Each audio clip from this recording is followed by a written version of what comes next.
EA Sports. It's in the game. Yeah, I know some of you all are out there playing plenty on that game. That game being, of course, NCAA football. Re-released for the first time in many, many years. I'm not in a position to be able to play it, but glad to see it back out there. And it's been a boon for a lot of sports media covering college football over the summer, where it's the dog days where there's not as much to talk about, and there's been a lot of articles, a lot of things out there about what the ratings are going to be in NCAA football, all sorts of things. Yeah, well, I'm not going to be able to play it for a good bit. Maybe at some point, some year, I'll have the opportunity to do some of that, and if so, then I'll let you all know so that some of us can get together and do some of that. But yeah, good to have that back. But more than that, it's good to be back. I had to take a bit of a leave of absence from this show for a few months here, really basically from right before the spring game, and just have not been able to keep up and have enough to say to warrant putting out episodes. So, and that's a commitment I've made. If I'm not going to be pleased that I'm offering something of value, then I'm not going to put it out there. Those of you who are contributors over at Patreon and otherwise know that I had paused the Patreon as well, because again, I'm not going to do this. I'm not going to just put stuff out there to put stuff out there if I don't have stuff to contribute. And last few months, I've had just too much to deal with off the field, as it were, to be able to keep up with everything here and be able to do it well. So, not to get into it too much, but a lot of that is the result of the very positive response to my second book, Paul and the Resurrection of Israel, which has led to a lot of different interviews and appearances and all sorts of other things that I've been engaged in over the past few months.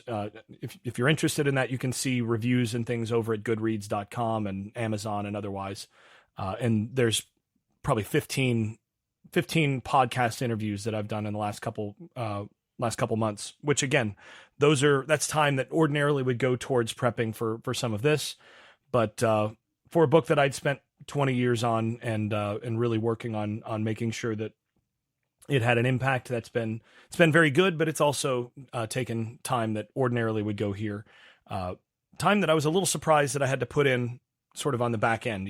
It's one of those things. It's strange when you publish a book, that is not actually the end of all the work on the book. It takes some months after that to finally get through and get to the place where you're where the actual process of working on that book is done. And we're getting closer to that, though there's still quite a few things that are ahead on that. But I'm now at a point where coming up toward the season, I'm going to be doing the usual previews and all sorts of things like that to get ready for the season. And we're 9 days or so out from camp. So it's about time to get back in the saddle and get moving. There's going to be lots to say, lots to break down as we get into this year. There's some other things that I'm going to be doing in terms of moving some stuff around for the to be able to do the best coverage that I can for this show. But yeah, very pleased with where things are there. And glad to be able to get back behind the microphone. Now, as always, this show brought to you by EPR Creations, bringing you the best of internet marketing and website development for an affordable price. By Luis Marquez of Momentum Realty in Jacksonville, Florida. By Shenandoah Newsma of Shen Realty in Chapel Hill, Carborough, Research Triangle area of North Carolina. Just voted the #1 realtor in Chapel Hill, according to Chapel Hill Magazine. By Garage Makeovers, the #1 garage remodeling company in South Florida. And Justin Galloway of Benchmark Mortgage, serving Florida, Alabama, Tennessee, and Kentucky.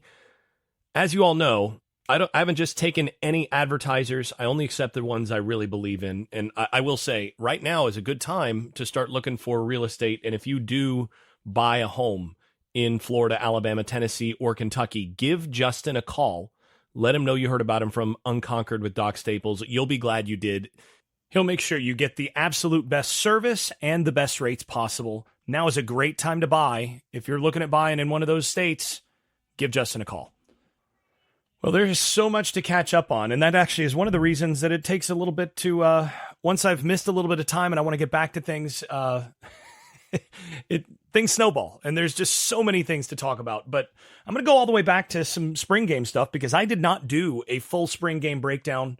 That was when I was having to do some out of state travel and other things for some appearances and all of that. So back to it here. But before I get into the spring game stuff, I also want to talk a little bit about the FSU ACC case, which again, I'm going to be bringing some people on, or at least one person who's very qualified on about that, to talk about that here in the near future. Got to get that show written up and some other things. Number one is I think basically so far the cases have gone as expected in both North Carolina and in Florida. Now the imminent resignation, retirement, I should say, of the justice in the state of North Carolina responsible for the case is going to slow some things down there. I don't think in the long haul that matters that much, though. I mean, look, the ACC wants to play keep away here as much as possible. They would like to slow the process down. Florida State wants to keep this process moving faster. So in that sense, that helps. But at the same point, that's not going to slow things down in the state of Florida. And, you know, what happens in the state of Florida is going to matter, is going to have some impact on all this. At the end of the day, this is the sort of case where everybody goes in expecting it to settle, and it's just a matter of where it settles. And, you know, things are marching on in that direction. We're just going to see sort of where that falls. I think Florida State has a number, most likely, that they have in mind, that they are anticipating, and the ACC is not really interested in that number. That's just the way these things go. We're going to see as that moves forward, where things stand. Like I said, I'm going to bring somebody else on who's going to have a lot more to say here than I will at this moment. So I'll punt for the moment and talk about some other stuff on that. One thing I will say, just ignore all of the stuff out there. I've gotten a lot of people direct messaging me, you know, sending me emails, different things like that about, you know, all this Big 12 stuff. You know, you get different media members and all this suggesting that, well, you know, Florida State and Clemson, there's some sources that we have that are indicating that they think that Florida State and Clemson, you know, could maybe possibly end up in the Big 12. No, not going to happen. Just ignore it. Don't waste your time with that. It's just not, that's not where Florida State is going to wind up. Ignore anybody who talks about Florida State ending up in the Big 12 has disqualified themselves in this discussion, and you should just go ahead and mute them. It's just not, that's not where they're going to be. They're not going to leave the ACC, which actually has better programs in it. Now, sure, the media rights situation is not better in the ACC than it is in the Big 12, but it's not really appreciably worse. And moving forward, it's, you know, when you look at those contracts, there's no reason to go from the ACC to the Big 12. There just isn't. You're making things worse rather than better. So the way this works, Florida State is not going to do what they did and go ahead and file suit and do all the work that they're doing to get out of the ACC if they don't already have a good sense of where they're going. Or at least that one of the two major conferences that they know that they have a seat at the table when they want that seat at the table. You're not doing that without knowing that, without having a very, very good sense of that you've got that. Now, you may know that the other one of the two isn't really interested at this point, but you also know that once you shake free, that may change. What you do know is that it's not worth going through all this if you're going to wind up in a conference that actually is basically worse in terms of the level of teams across that conference. I mean, the Big 12, look at the Big 12 right now. The Big 12 is basically a few teams from the lower levels of the mid to lower levels of the old Pac-12. The lower level teams from the old Big 12, and a bunch of teams from the WAC and Conference USA. Guys, it's not better. Florida State's not doing what they're doing to end up in the Big 12. They know full well that they're going to have a seat at the table in one of the two major conferences at the end of all this. But here's the thing. Here's what's tricky about that. Because of the way that tortious interference works and the possibility of lawsuits if you leave one conference and go immediately to another, those conferences have to make it clear that no, we wouldn't give an invitation. And you want to spread that. You want those rumors out there. This is all smokescreen stuff, y'all. It's sort of like when a head coach, when there's a coaching search, and you have these denials of, oh no, we haven't been in contact. You know, oh, they've not been in contact with me or whatever. You know, I've not been in contact with any other university about any other job. Yeah, that's true. Your agent has been in contact with them. You know, you will have an offer if you agree that you will take an offer. Because you can't be doing that negotiating. You want to have plausible deniability. This is all how this works. It's the same thing on the institutional level. These discussions get back channeled. They're off the record. They're in ways that you can't paper trail it, so that everybody knows what's going on who needs to know in terms of the decision makers.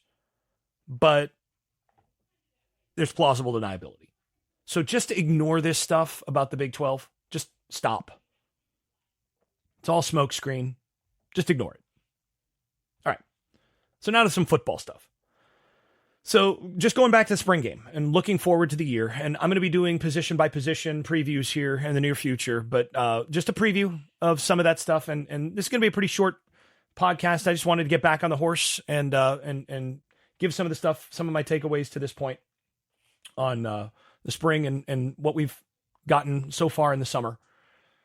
First thing, looking at the spring game and beyond, on the offensive side, how good this offense is going to be is basically going to boil down to one major thing, and that's how the wide receivers develop. That right there is going to be the question. The big question mark for this team is there. And that, I think, was evident in the spring game. And essentially, it comes down to a couple questions. Can Malik Benson be the true number one type option that they think he can be, or that they thought he could be when they brought him in as a transfer? I think he can be. What I've seen of him, I think in this offense, compared to what he was at in the offense that he was at at Alabama, where he was not great and the metrics were bad. You know, he had some drops. There were a number of things there, and he got beat out, you know, by some good receivers for time there. But you got to remember, in Alabama, he was being thrown to by a running back, and also was playing in an offense that was not well suited for really what he brings to the table. It was a bad fit. Looking at what they're going to be doing with him in this offense, and with the guy that's going to be throwing to him, and we'll talk about DJU in a couple minutes, I think there's a chance that he becomes that guy. Now, it was really bad when I first saw him go down on the field in the spring game. It's like, oh, well, there goes, you know, everything you're depending on, because it looked like the kind of roll up high ankle sprain injury that, you know, you're talking about 6-8 months before you're even close to feeling normal. Turns out it wasn't quite as bad as I initially thought it was. I'm kind of glad I didn't go immediately on air about that, but it was not quite as bad as it looked. And he's going to be fine, you know, coming into camp, will be healthy and ready to go. And he brings to this offense the very dynamic that they didn't have last year. I mean, essentially a Pokey Wilson type thing, where if you go back 2 years ago, they had a guy that they knew could get over the top and stretch teams, and they were able to hit those big boy posts and some of the vertical routes and force teams to keep those safeties back, and it made a difference. Last year, as good as the receivers that they had were, I mean, Johnny Wilson, looking at Keon Coleman, What they didn't have is that third guy, that true speed guy that they could rely on to get over the top. And partly because they had some injuries and so on. I mean, Deuce Spann, Darian Williamson, they were hoping, somebody would become more the speed guy. That just never really emerged last year. And Norvell's offense, he talks about his offense as built for playmakers. One of the things that he wants is he wants guys who can change the numbers on the scoreboard quickly with just breakaway speed. He's always wanted big speed type, a speed type element in his offense. He's always had that. Last year's offense really didn't have that as much in the passing game. They were much more of a, big wide receiver, jumbo wide receiver, moving the chains with, that kind of intermediate level game and verticals where you're not running away from people for touchdowns, but you're getting chunk plays in that situation without necessarily running away for touchdowns. That was more of what they had last year. And this year, they're banking on having a couple guys that can really run and stretch the defense with their speed, as opposed to just with size. And Benson is the core guy there. Now, Jaylen Brown, the transfer from LSU, is another. You don't know whether Deuce Spann is going to take another step forward. Destin Hill would have had a huge role in this. Losing Destin Hill is a huge loss for this year because of, again, how important this wide receiver position is for essentially what this team's going to be. Ja'Kai Douglas is another who has shown the ability to be a speed guy, and he offered that a little bit last year when he was healthy, but again, he was banged up at different points. The other guy that's really interesting in this is Jalen Lucas, who they're going to be moving around. They're going to use him as kind of that Swiss Army knife kind of piece in this offense, and another guy with that kind of elite acceleration, lots of get up and go and make big plays in the passing game. So what you're looking at, to me, they know, and now we'll get into what DJ does really well. They know with DJ, what he does best is get the ball, push the ball down the field on verticals, on your dig routes, on your go routes, on your corner routes and post routes, that sort of thing, seams. Those are the things that he really brings to the table best. And they're matching that with these speed merchants. Now, what that means is that this becomes more of a boom and bust pass offense than it was last year. Last year's, and actually, I think this year's offense, you almost have to think of this year's offense as the opposite of last year's offense in terms of how it's constructed. So last year's offense with Benson as the primary running back, and then Keon and Johnny Wilson as the primary wide receivers. Last year's offense was a boom and bust running offense where they gave up some lost yardage in the run game. They had a lot more, 1-2, -1, -2 yard runs, and a bunch of, 80, 60, 55-yard runs where they got chunk plays in the running game, but it was more boom and bust than ideal in the running game. You go back 2 years ago with Ward and Benson splitting, and the running game was more consistent, but still pretty boom bust at times against better defenses. And then the passing offense last year was more predicated on a little bit more consistency and not as much the long play as, again, you've got big bodies who can move the chains a little bit more. This year, I think it's the opposite. This year, the running game becomes much more of a chain mover with Roydell Williams. Roydell Williams is a chain mover as a running back. He's not Benson, who's, a threat to go 80 every time. But Williams is a chain mover with great vision. Again, we've talked about how he's kind of a Ward with more size. And then you put Toafili with him, and Toafili's going to get a bunch of carries this year. Those guys are going to be more chain movers. Toafili has a little bit more big playability there, but you pair that with, I think the offensive line is going to be much better than last year. Should be. And if Robert Scott is actually as healthy as the word is right now, Then you got 3 tackles you feel good about. And then interior, I think they're much better. I mean, last year, I broke it down on air in a prior episode, but last year they had some problems in terms of a couple of the guards that when they were on the field, they gave up a lot of penetration, and they had some trouble with giving up too many short and negative yard run plays. Partly because just on the interior, they gave up too much leakage. This year with Richie Leonard, with Terrence Ferguson at guard, and then Keandre Jones as, still coming in as a reserve, adding those guys, I think changes what you are in on the interior with more opportunity to get consistent, 3-4 yard type gains, even against better defenses. Less of a boom bust run offense, and then that allows you to do more play action, true boom bust passing game. And I think that's what you're looking at.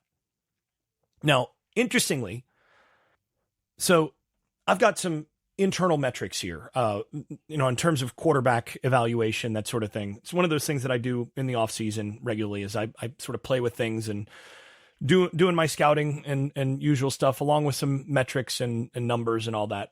And one of the things that I've been running is just looking at improving my internal quarterback rating, advanced quarterback rating system in terms of some of this. It's been interesting to see kind of how this works. And one of the things that I've been playing with is, combining accuracy rate. So that's the Pro Football Focus number where it's basically rate of passes put on target. So you've got accuracy rate, so that eliminates worries about drop balls or whatever. Is this ball on target? Take accuracy rate together with average yards per attempt. So how many, how many of these throws are, at or beyond the line of scrimmage versus how downfield are your throws, that sort of thing. Combine that with percentage of pressures that lead to sacks, which I think is a very important metric.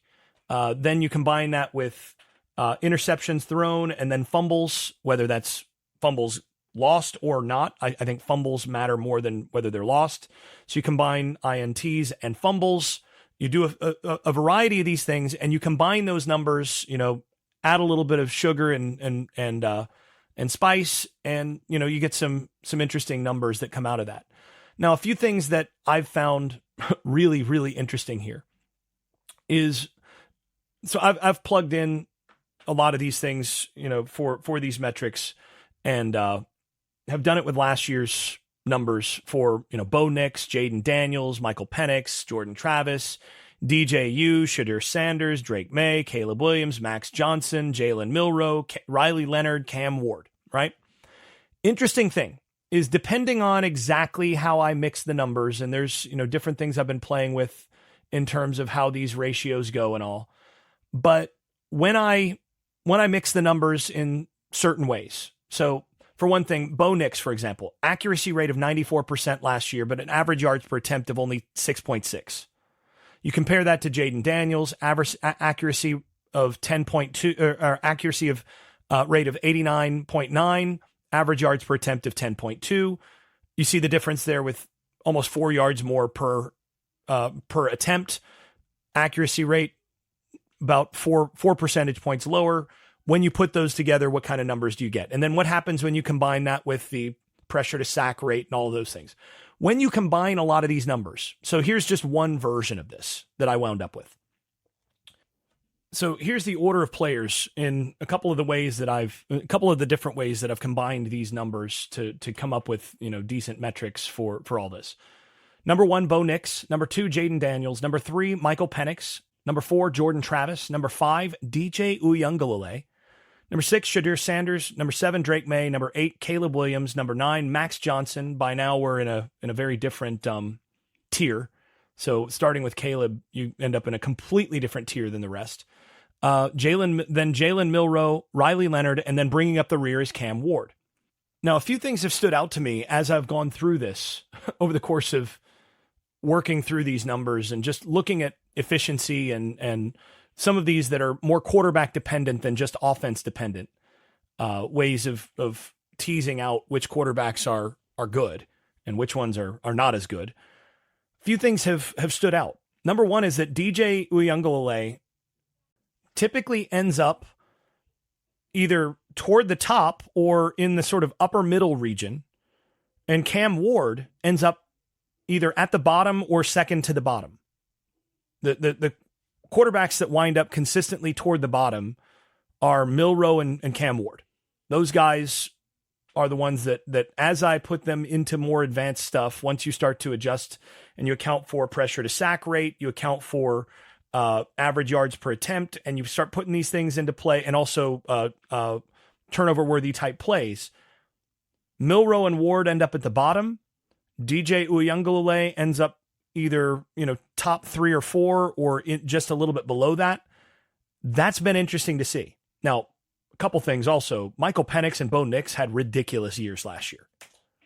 Jaden Daniels, just an insane year. But in terms of overall efficiency by how I would weight this out, Penix and Nix had the best quarterback years last year. Largely because Daniels' pressure to sack rate is what brings him down. His pressure to sack rate was 20.2%, as opposed to Michael Penix. His pressure to sack rate was 7.4%. Bo Nix, 8.5%. DJ Uiagalelei, 9.8%. Those are excellent numbers. Jordan Travis, by the way, had a, 14%. So those are good numbers. But again, as I went through, DJ came out better in these than I expected when I did my my formulas, and Cam Ward and Jalen Milroe really did not have nearly as good a years once you adjust for these things as their raw numbers and as their reputations might suggest. So it's going to be interesting to see how that corresponds to what happens this year. Because if that actually ends up holding up for this next year, then maybe Miami's not going to be quite as thrilled or as pleased with what they end up getting as preseason expectations might suggest. Not that that's ever happened in Miami before, but worth noting. But one of the things that is very clear when you look at DJ's numbers here is DJ threw the football downfield as much as anybody, and took sacks at a very low rate last year. So, and also did not turn the football over much last year. So when you combine those things, you're looking at an offense this year, I think, where sort of what you're expecting is a high floor drive to drive. You're expecting an offense with relatively few negative yard plays. And I think that's really what this Florida State offense is based on and going to be built around.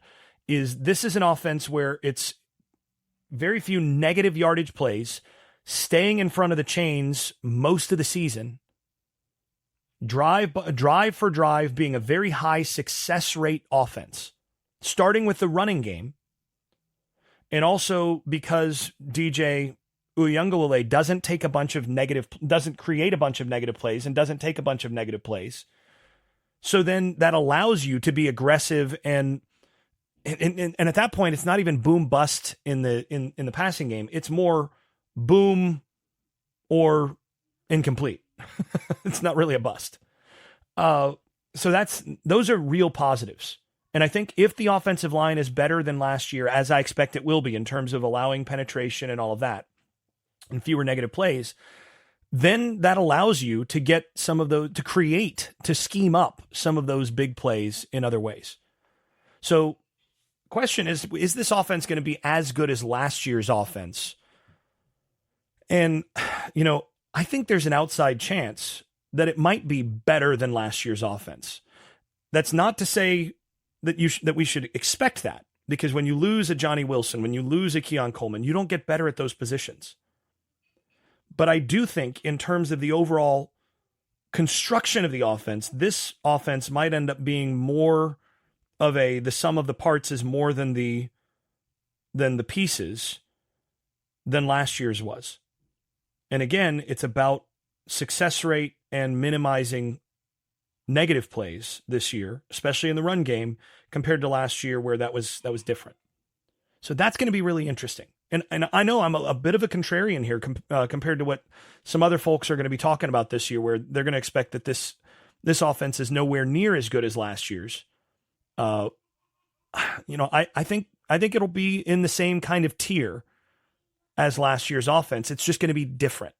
And in terms of overall success rate, I think it's going to be a higher success rate offense. And the interesting question is, with the infusion of more speed from Jalen Lucas, Malik Benson, and so on, will that end up being will they end up having a comparable explosiveness rate or even a better explosiveness rate while having a better success rate?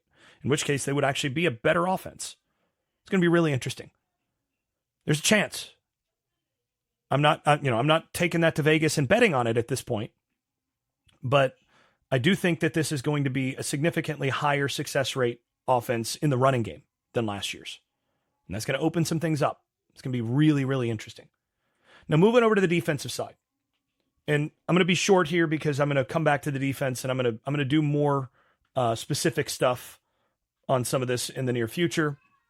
But I watching the spring game, looking at some other things, looking at, where some of the opponents are coming into this year, I still think they're sort of one big guy short on the interior for my taste. You wish they'd had one more, 305, 310 pounder that had managed to come in through the portal, or, that they'd managed to recruit 2 years ago. The recruiting on the interior still needs to get better, although I think the two guys that they've got in this current class are pretty good. But, you like your number ones with Darrell Jackson and Josh Farmer. I think Daniel Lyons and Grady Kelly they're good, but I do think that's a little bit of a drop off compared to last year's 3 and 4. The real question is Duro Jaye and KJ Sampson as the 5 and 6. Can one or both of those guys take a big step forward to make this rotation elite? Because really, with as long as these seasons are now, you need to be able to rotate at least 6 guys on the interior and not really have a significant drop-off through most of the season. You need to be able to rotate KJ Sampson and Duro Jaye in there on the interior for Duro Jaye, but Sampson as well as sort of one of those guys in your top 6. You have to be able to rotate those guys in for meaningful snaps, for meaningful series against Boston College, against Georgia Tech, against those teams, so that when you get to the end of the year, if you're going to make the college football playoff, you are as healthy as possible. And Darrell Jackson and Joshua Farmer and those guys are as fresh as possible. Now, I do think Marvin Jones Jr. is going to be better this year than I think outsiders expect. And Lolohea actually looked good to me in the spring game. Now, the edge position overall is deeper. And I think Hester looked a lot better in the spring game than I expected. I honestly was not sure that Hester was going to be on the roster after the spring based on, his prior health and all of that. But looked like you're going to be able to get some snaps from him, from, some of these others. Jaden Jones continues to be intriguing moving forward. To me, the edge is deeper. That's going to be helpful because they're going to be able to rotate some guys a little bit more. The place where you're going to lose is Verse was so good against the run and doing some of the Jimmy type stuff where he was essentially 2-gapping on the edge. He was so good against the run and so good doing that while still being able to produce pass rush that I just think they're going to miss that. I don't think they're going to be as good against the run simply because Jared Verse isn't going to be there. Now, I think they might actually be worse to face in the 3rd and long type situation with, being able to put Marvin Jones Jr. and Patrick Payton out there. Those guys are going to wreck shop as pass rushers, but they're going to have to get teams into 3rd and long. And I think being able to hold up on the edge against the run is something that I'm a little bit more concerned about than I was last year. And then Linebacker, I think they've got positions, but I think they'll be good there. I think bringing in Cam Riley is going to be helpful. I think Blake Nicholson is really close. And I think he's very close to ready to roll. I think they've got some young depth there. Justin Cryer is going to be fine. Sean Murphy is kind of who I thought he was when they brought him in as a transfer. I talked about my skepticism a little bit there about whether he was really ready to be a plug and play guy. I saw some things in the spring game that I'm not as thrilled about in terms of him being ready. And I think that's one of the reasons why they did end up bringing Cam Riley in. Murphy moving forward, you can develop him, I think, but he was not an immediate upgrade out there in the spring. And that's kind of what I expected, as I mentioned, when they first signed him. Now, the secondary to me is going to be the best in the conference. Azaria Thomas is probably the best corner prospect in the conference. Fentrell Cypress is a solid corner, as we saw last year. And you've got depth behind him with, Jones, Bates, Howard, Rawls, Lester. You got a bunch of guys there that can play. And then nickel, I think Earl Little's going to be what they needed at that nickel spot. And, you got Knowles as a vet. And then I think Omarion Cooper returning from Colorado helps at safety as well. So, between Shaheem Brown, Devontae Brown, Duke Cooper, Hussey, Kirkland, Ashland Barker, they're going to have a lot of bodies that they can use at safety that have a mixture of capacity. I mean, they got a couple former corners there that are more cover guys. They've got some bigger bodies that against teams that they're going to want to match up with different ways. They're going to be able to mix and match personnel pretty well. I think one of the reasons that the wide receivers struggled so much in the spring is because they were going up against such a good group of defensive backs. And because the defensive backs are now better coached at the corner position, that's only going to make the receivers better when they're actually not facing that group. So, yeah, I think this is a team that's primed for, an ACC title run. I do think Miami is going to be more dangerous than they've been in years past. But, I think the schedule and the roster bode well for getting an ACC title and the buy into the college football playoff. We'll see, but either way, it's good to be back. Happy to be in the position where I can start to get to season previews and all of that during camp. Looking forward to reacquainting myself with all of you. Feel free to send in your mailbag questions and all of that. But thanks to everybody. Thanks also to my sponsors, to the Patreon supporters who have, again, I paused that during my leave of absence, but thank you for your continued support. And for those of you who've reached out asking how things are and what's going on and why things have been paused, very much appreciative of that. Make sure you give Justin Galloway a call if you need any home loans in the states that he covers. The other sponsors, Louis Marquez, Shenandoah Newsma, and Garage Makeovers. Very much appreciative of all of my sponsors and all that they've done to keep me going in recent years. Very appreciative of that. Looking forward to another year of college football, as different as it looks. It's going to be interesting to see how this new structure works. Not as excited about some of those things as a lot of other people are, but still college football. Still an opportunity to watch grown men run into each other at a very high rate of speed with all sorts of pageantry and everything else. So should be fun. Go ahead and wrap there. This has been the Unconquered Podcast. I'm your host, Jason Staples. Thanks for listening. If you've been enjoying this podcast, please leave a 5-star rating over at Apple Podcasts and wherever else you listen to podcasts. Post and repost episodes on social media and tell a friend. And if you haven't left a review in a while, do it again. It really does help the visibility of the podcast. Before we go, I'd also like to thank my advertising partners once more. That's EPR Creations, Louis Marquez of Keller Williams Realty in Jacksonville, Florida, Shenandoah Real Estate in the Research Triangle of North Carolina, Garage Makeovers, the #1 garage remodeling company in South Florida, and Justin Galloway of Benchmark Mortgage, serving Florida, Alabama, Tennessee, and Kentucky. You can also stop by the Unconquered shop at unconqueredpodcast.com, where you can buy stickers, pins, magnets, t-shirts, and other swag. And thanks also to all those supporters over at Patreon, where I post video analysis and field questions for the podcast.